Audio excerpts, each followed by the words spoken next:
One day, a young bocher from Bnei Brak decided he wanted to be jiloni.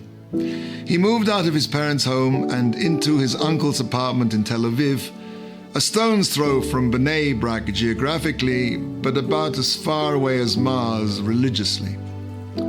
Time went by, and the bocher met and fell in love with a non-Jewish girl.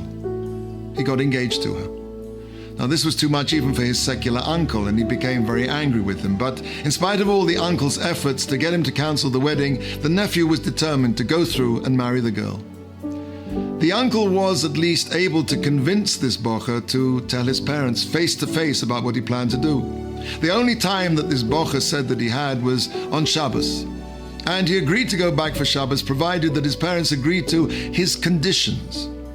So he spent most of Shabbos night chilling on his parents' porch with a cigarette in his mouth, and Shabbos morning found him out there again with his iPhone. In the afternoon, his father asked him if he'd like to go to a shiur with him to Rav Aaron Leib Steinman, Zecher Tzaddik Livrocha. Surprisingly, he agreed to go.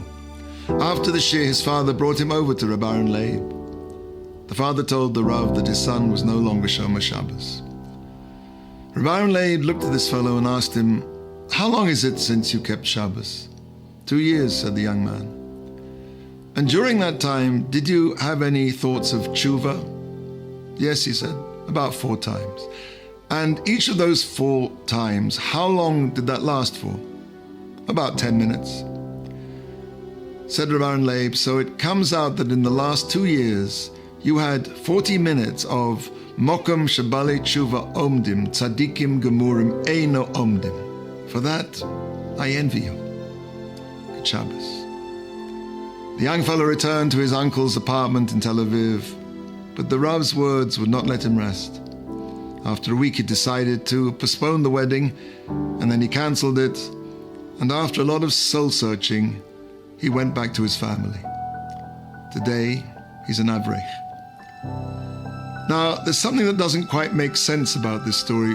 Why would someone who's surfing the web on Shabbos afternoon want to go to a shiur by a tzaddik?